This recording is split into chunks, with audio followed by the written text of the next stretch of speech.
Hi, today we'll be reading chapter 22 from Restart. This is from the viewpoint of Shoshana Weber, Joel's twin sister. I must be the stupidest person in the history of the world. I get straight A's in school, but obviously that doesn't mean anything.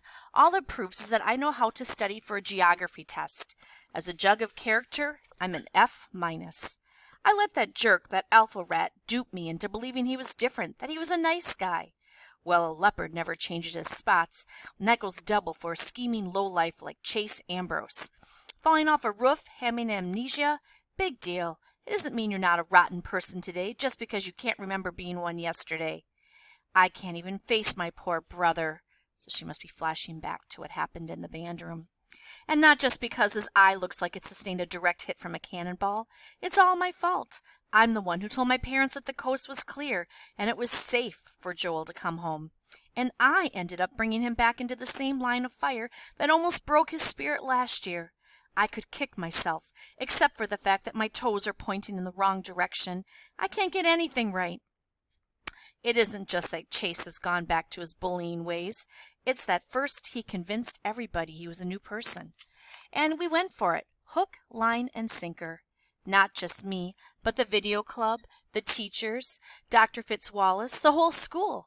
That must have been his plan all along, to lull us into a false sense of security before pouncing one more time. What a plan it was, to ruin Brendan's video, wreck the music room, attack Joel, and blame the whole thing on an imaginary fire. Chase was behind it from the very beginning. From a strategy standpoint, you almost have to admire it. It sure succeeded with flying colors, and Joel has the colors to prove it. Black and blue, that is, mostly. I wish I could take my video project and flush it down the toilet. I'd rather lose all that time and throw away the best work I've ever done than have anything linking my name to Chase Ambrose. Compared to what's happened to my brother, the National Video Journalism Contest is about as meaningful as counting snowflakes in a blizzard. That's another reason to hate myself, that I would let my ambition to win a lousy contest make me so blind. I never should have allowed myself to be pushing into partnering up with Chase, no matter what Brendan and Mrs. DeLeo said. I don't care that the project is on really great and interesting guy. It wouldn't make any difference if we got an interview with all the signers of the Declaration of Independence, brought back to life and reformed into a boy band. It just isn't worth it. For the smartest kid in school, Brendan's even dumber than I am. He got in his thick head that there's a chance Chase might be He's got it in his thick head that there's a chance Chase might be innocent. I don't know, Shoshana, he insists. It was Aaron and Bear who busted up the chute. Chase could have been trying to stop them. Oh, sure, I return, and he just happened to show up at exactly the right moment? He didn't show up, he argues. I sent Kimberly to get him. Joel said you didn't send her for Chase. They did. There was a lot going on, he admits. It's hard to remember. I think they sent her first, and then I did. Why couldn't you just go yourself? Because I was stuck in a tuba, he replies, as if it's the most natural thing in the world. Happens to everyone, right? Listen, I tell him, my poor brother has a technicolor face, courtesy of the guy you say might be innocent. That could have been an accident, a tug-of-war with a fire extinguisher. Maybe Chase was trying to protect Joel. I just roll my eyes. Let him protect somebody else. When it came to lie his way out of the blame, he was right there with Aaron and Bear. That's all the proof I need. I know exactly what it looks like, he agrees reluctantly. But doesn't Chase deserve the benefit of the doubt? Listen, I challenge. If what you say is true, then Aaron and Bear set him up and nearly got him kicked out of school. And where is he this very minute? At football practice with the same Aaron and Bear, who should be his worst enemies. What does that tell you? Well, it's not like he can come up to video club anymore. And in the cafeteria, I persist, who does he eat lunch with? The football team. Well, that's because we won't let him eat at our table. We're protecting Joel. That's the real meaning of protection, not cold-cocking someone with a fire extinguisher. I'm so mad at that jerk, and you should be too. He's like a cobra. He lured us in until we trusted him. Then he struck, and now he's slithered back to his old self, as if nothing ever happened. Joel may be the one who's bleeding, but the attack was on all of us. And he agrees.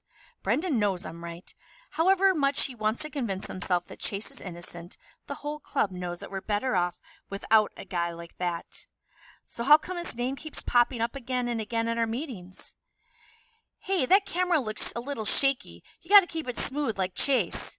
Yeah, that's a cool shot. It was Chase's idea to film at Worm's Eye View. The kid's mumbler, but you can hear the audio clearly because Chase lay on the floor and held the microphone just out of frame. Can we please stop talking about Chase Ambrose, I explode. He's not a god. He's just a person, and a lousy person at that. He belongs on the football team with the other muscleheads. Actually, he belongs chained to a slab of concrete at the bottom of the Marinas Trench. But I'll take the football team if it gets him away from us. Joel has been silent throughout all of this, but now he speaks up. Am I the only one who's noticed that the video club has gotten kind of lousy? What are you saying, Joel? I demand. He shrugs. Well, we all watched Warrior. It's fantastic. Nobody's doing that kind of work anymore. I am furious. You think that's because we don't have him, don't you? My brother looks at me with his one good eye. Just because I hate Chase Ambrose doesn't mean I fall to pieces every time someone mentions his name. Go ahead, talk about him. I can handle it. This isn't last year. No matter what, I'm not going to be chased out of town again. We all slap him on the back and pound his shoulder. A few of us even cheer. It almost reminds me of the football team, although I'd never admit it. Mrs. DeLeo gives him a big hug. Maybe I can stop beating myself up for getting Mom and Dad to bring him home from Melton. The very worst thing happened, and he's okay. I look at my little, quote-unquote, brother, 14 minutes younger than me. I think he's growing up. And that is the end of chapter 22. Thank you for filling in those, answering those questions for today. I'm going to try to get kind of a statistic page in your mini scrapbook too. Hope you're all doing well, and I hope to see you soon. Take care, guys. Bye.